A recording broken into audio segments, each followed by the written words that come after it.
നമസ്കാരം. കേരള കോൺഗ്രസ് എം എന്ന രാഷ്ട്രീയ പ്രസ്ഥാനം ഇന്ന് അതിൻ്റെ ചരിത്രത്തിലെ തന്നെ ഏറ്റവും നിർണായകമായ ഒരു വഴിത്തിരിവിലാണ് നിൽക്കുന്നത്. UDF വിട്ട് LDFിലേക്ക് ചേക്കേറിയ ജോസ് കെ മാണിയുടെ തീരുമാനം അണികൾക്കിടയിൽ പൂർണ്ണമായ സ്വീകാര്യത നേടിയിരുന്നില്ല എന്ന സൂചനകളാണ് ഇപ്പോൾ പുറത്തു വരുന്നത്. പാർട്ടിയുടെ നട്ടലായിട്ടുള്ള അണികളിൽ ബഹുഭൂരിപക്ഷവും ഇപ്പോഴും UDF രാഷ്ട്രീയത്തോടെ ആഭിമുഖ്യം പുലർത്തുന്നവരാണ്. എന്നാൽ നേതൃത്വത്തിൻ്റെ താല്പര്യങ്ങൾക്ക് മുന്നണി മര്യാദകൾക്ക് വഴങ്ങി LDFിൽ തുടരുമ്പോഴും തങ്ങളുടെ രാഷ്ട്രീയ ഭാവിയെക്കുറിച്ച് പാർട്ടിയിലെ പ്രമുഖരായ MLA മാർക്കിടയിൽ പോലും കടുത്ത ആശങ്ക നിലനിൽക്കുന്നുണ്ട്. ഈ അസ്വാരസ്യങ്ങൾ കേവലം വ്യക്തിപരമല്ലെന്നും വരാനിരിക്കുന്ന നിയമസഭാ തെരഞ്ഞെടുപ്പിൽ നേരിടാൻ പോകുന്ന കനത്ത പരാജയം മുൻകൂട്ടി കണ്ടുകൊണ്ടുള്ള മുൻകരുതലുകളാണെന്നും രാഷ്ട്രീയ നിരീക്ഷകർ വിലയിരുത്തുന്നു. മന്ത്രി റോഷി അഗസ്റ്റിനെ കേന്ദ്രീകരിച്ചാണ് പാർട്ടിക്കുള്ളിലെ പ്രധാന ചർച്ചകൾ നടക്കുന്നത്. പാർട്ടിയുടെ പൊതു താല്പര്യത്തേക്കാൾ ഉപരിയായി വ്യക്തിപരമായ ചില താല്പര്യങ്ങളും സമ്മർദ്ദങ്ങളുമാണ് റോഷി അഗസ്റ്റിനെ LDF പാളയത്തിൽ ഉറപ്പിച്ചു നിർത്തുന്നതെന്ന ആരോപണവും ഇപ്പോൾ ശക്തമാണ്. CPM നേതൃത്വത്തിൻ്റെ പക്കലുള്ള ചില നിർണായകമായ ഫയലുകളും ഭരണസ്വാധീനവും റോഷി അഗസ്റ്റിനെ പ്രതിരോധത്തിലാക്കിയിട്ടുണ്ടെന്നും ഈ ഭയമാണ് മുന്നണി മാറ്റത്തിന് അദ്ദേഹം തടസ്സമായി നിൽക്കുന്നതെന്നും പറയപ്പെടുന്നു. തൻ്റെ രാഷ്ട്രീയ ജീവിതം തന്നെ അപകടത്തിലായേക്കാമെന്ന ഭീതിയിലാണ് അദ്ദേഹം നിലപാടുകൾ മാറ്റുന്നതെന്നാണ് വിമർശകർ ഉയർത്തുന്ന വാദം. നേതൃത്വത്തിൻ്റെ ഈ നിസ്സഹായ അവസ്ഥ പാർട്ടിക്ക് മൊത്തത്തിൽ വലിയ വില നൽകേണ്ടി വരുമെന്ന തിരിച്ചറിവ് ഇതര MLA മാരെ കലാപക്കൊടി ഉയർത്താനായിട്ട് പ്രേരിപ്പിക്കുന്നുണ്ട്. പൂഞ്ഞാർ മണ്ഡലത്തിലെ രാഷ്ട്രീയ സമവാക്യങ്ങൾ മാറിമറിയുന്നത് MLA സെബാസ്റ്റ്യൻ കുളത്തുങ്കലിനെ വലിയ തോതിൽ അസ്വസ്ഥനാക്കുന്നുണ്ട്. 2021 അപ്രതീക്ഷിതമായ സാഹചര്യത്തിലാണ് അദ്ദേഹം വിജയിച്ചു കയറിയത്. PC ജോർജിനെതിരെ സമാഹരിക്കപ്പെട്ട മുസ്ലിം വോട്ടുകളും ഇടതു തരംഗവും അദ്ദേഹത്തിന് തുണയായിരുന്നു.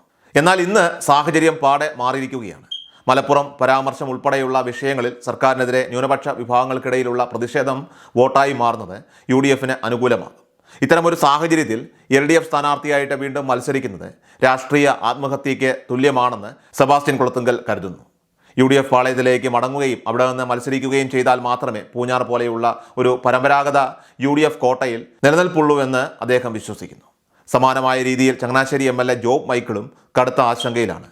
കഴിഞ്ഞ തെരഞ്ഞെടുപ്പിൽ താരതമ്യേന ദുർബലനായിട്ടുള്ള എതിരാളി ഉണ്ടായിട്ടും കേവലം 6000-ഓളം വോട്ടുകളുടെ ഭൂരിപക്ഷത്തിന് മാത്രമാണ് അദ്ദേഹം വിജയിച്ചത്. ചങ്ങനാശ്ശേരിയിലെ ക്രൈസ്തവ നായർ വോട്ട് ബാങ്കുകൾ UDFന് അനുകൂലമായി ഏകീകരിക്കപ്പെട്ടാൽ അത് ജോബ് മൈക്കിളിന് വലിയ തിരിച്ചടിയായി മാറും. UDF ക്യാമ്പിൽ സ്വാധീനമുള്ള നേതാക്കൾ ചങ്ങനാശ്ശേരിയിൽ മത്സരരംഗത്ത് വന്നാൽ ഇടതു മുന്നണിക്ക് അത് പ്രതിരോധിക്കാനാവില്ല.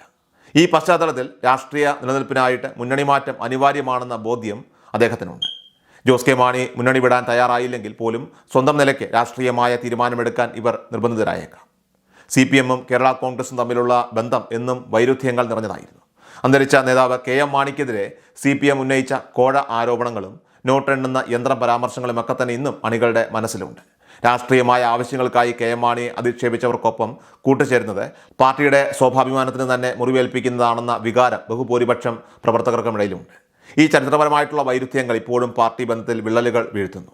അധികാരത്തിൽ തുടരാൻ വേണ്ടി മാത്രം ഇത്തരം വിട്ടുവീഴ്ചകൾ ചെയ്യുന്നതിനോട് പാർട്ടിയുടെ താഴെത്തട്ടിലുള്ള പ്രവർത്തകർക്ക് കടുത്ത വിയോജിപ്പുണ്ട്. ചുരുക്കത്തിൽ കേരള കോൺഗ്രസ് എം എന്ന പാർട്ടി ഇപ്പോൾ ഒരു പിളർപ്പിൻ്റെയോ അല്ലെങ്കിൽ വലിയൊരു മുന്നണി മാറ്റത്തിൻ്റെയോ വക്കിലാണ്. LDFിനൊപ്പം നിന്നാൽ വിജയിക്കില്ലെന്ന തിരിച്ചറിവുള്ള MLA-മാരും UDFിലേക്ക് മടങ്ങാൻ ആഗ്രഹിക്കുന്ന അണികളും ജോസ് കെ മാണിക്ക് വലിയ വെല്ലുവിളിയാണ് ഉയർത്തുന്നത്. വ്യക്തിപരമായ കേസുകളോ ഭീഷണികളോ ചൂണ്ടിക്കാട്ടി MLA-മാരെ പിടിച്ചു നിർത്താൻ ഇനി സാധിക്കില്ല എന്ന രാഷ്ട്രീയ യാഥാർത്ഥ്യം നിലനിൽക്കുന്നു. ഏതായാലും വരും ദിവസങ്ങളിൽ പൂഞ്ഞാർ ചങ്ങനാശ്ശേരി MLA-മാർ കൈക്കൊള്ളുന്ന തീരുമാനങ്ങൾ അത് കേരള രാഷ്ട്രീയത്തിൽ വലിയ ചലനങ്ങൾ സൃഷ്ടിക്കുമെന്നും കേരള കോൺഗ്രസിന്റെ ഭാവി തന്നെ അത് നിർണ്ണയിക്കുമെന്നും ഉറപ്പാണ്.